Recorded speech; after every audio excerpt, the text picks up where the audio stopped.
जब तक आप अपना नोटिफिकेशन वापस नहीं लोगे तब तक हम लोग यही धरना प्रदर्शन देंगे और पीछे बिल्कुल नहीं हटेंगे। तो आयोग का गेट नंबर जो 2 है उसको छात्रों ने पूरी तरीके से घेर रखा है। आप देखेंगे, आपसे जानना चाहूंगा दोस्त, जब तक नोटिस वापसी नहीं, जब तक आप लोगों की घर वापसी नहीं होगी क्या? जी नहीं, बिल्कुल घर वापसी नहीं होगी, हम लोग यहीं डटे रहेंगे। नमस्ते दोस्तों, मैं हूं शिवम दिवाकर। मुखर्जी नगर मैंने बहुत सारे वीडियोस बनाए, प्रयागराज में भी आया और बहुत सारे स्टूडेंट को सुना।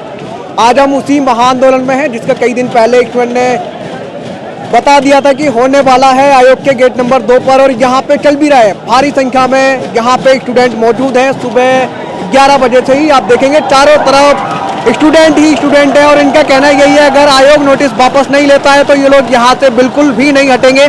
आप सामने देखेंगे यहाँ पे तो यहाँ आप सामने देखेंगे एक दोस्त है, इनके हाथ में एक छोटा सा पेपर है जिसपे लिखा हुआ है यूपीपीसीएस होश में आओ। इनसे जानने की कोशिश करेंगे। सबसे पहले मैं आपसे जानना चाहूंगा, भैया क्या नाम है आपका? मेरा नाम मंजीत कुमार है। आप कहाँ से हैं? मैं गाजीपुर से आया हूँ। गाजीपुर से आज ही आए? हाँ। तो आप लोग इतना आक्रोश में क्यों है? अगर पेपर 2 शिफ्ट में हो रहे तो क्यों नहीं? आक्रोश ये है कि समय विलम्ब हो रहा है और बात है कि बच्चों को न्याय नहीं से मिल पा रहा है, पेपर लीक हो जा रहा है, बहुत सी असुविधाएं झेलनी पड़ रही बच्चों को। इसी के चक्कर में हम बच्चों के साथ न्याय दिलाने के लिए आए हैं। ओके, आपका नाम दोस्त क्या है? पोस्टर लेके आए साथ में, यहीं रहते हैं क्या आप? जी, मेरा नाम ब्रजेश सिंह है। हम यहीं प्रतियोगी छात्र हैं इसके, और ये नॉर्मलाइजेशन और इसका 2 शिफ्ट का एग्ज़ाम का मामला है। इसमें हम ये बताना चाहेंगे कि 2 शिफ्ट के एग्ज़ाम से हमें आगे दिक्कत आएगी, क्योंकि आप डिसाइड नहीं कर पाएंगे कि कौन सी शिफ्ट का पेपर कैसा आया है, क्योंकि हर स्टूडेंट जो भी एग्ज़ाम देगा उसको अपने शिफ्ट का पेपर कठिन लगेगा, आने वाले शिफ्ट का पेपर ऐसा नहीं लगेगा। इसलिए आयोग से ये मांग है कि इस तरह का जो भी प्रोसेस है, जिसके भी दबाव में कर रहे हैं या इनका स्वयं का निर्णय हो, उसको वापस लें और हम लोग को नई डेट बताएं।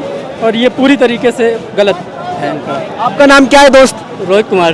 रोहित जी, ये बताइए कि यहाँ पे कई हजार की संख्या में स्टूडेंट अलग अलग राज्यों से, कोई दिल्ली से, कोई यूपी से, कोई अलग अलग जगह से आया है यहाँ पे और भारी ज्यादा रोष में कह रहे हैं अगर नोटिस वापस नहीं होगा हम लोग यहाँ से एक कदम भी पीछे नहीं हटाएंगे। बिल्कुल कदम हम पीछे नहीं हटाएंगे। जब तक ये नोटिस वापस नहीं लेंगे तब तक हम बिल्कुल कदम नहीं हटाएंगे। यही धरना प्रदर्शन देते रहेंगे, चाहे जितना दिन लग जाए उससे हमसे कोई मतलब नहीं है, लेकिन हम यहीं पे यही खड़े रहेंगे। सबसे बड़ी कमी है यूपी में यूपी टेट का एग्जाम होता है तो 20 लाख से ज्यादा विद्यार्थी एग्जाम देते हैं, एक ही दिन देते हैं। यूपीपीसीएस का एग्जाम हो रहा है, उसके लिए 2 दिन लगाया जा रहा है।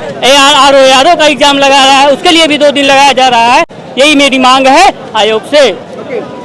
दोस्त, मैं आपसे जानना चाहूंगा, जब तक नोटिस वापिस नहीं होगा जब तक आप लोगों की भी घर वापसी नहीं होगी क्या? जी बिल्कुल, घर वापसी होगी ही नहीं, क्योंकि जब तक नोटिस नहीं आएगी हम छात्रों की जो वाजिब मांगे हैं, पहली मांग है कि 1 शिफ्ट 1 एग्ज़ाम, एक दिन में 1 शिफ्ट में 1 एग्ज़ाम हो। दूसरी मांग है कि नॉर्मलाइजेशन हटाया जाए।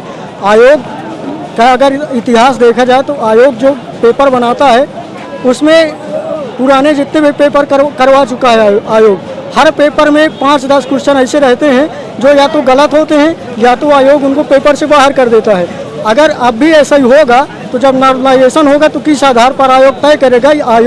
आयोग मतलब इस चीज़ का जवाब नहीं दे पाया है। इसलिए हमारी मांग है कि नॉर्मलाइजेशन बंद किया जाए और 1 शिफ्ट 1 एग्ज़ाम करवाया जाए।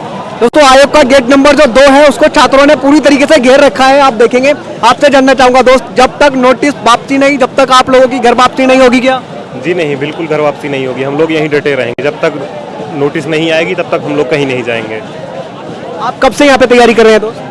हमको 4 साल हो गया तैयारी करते हुए।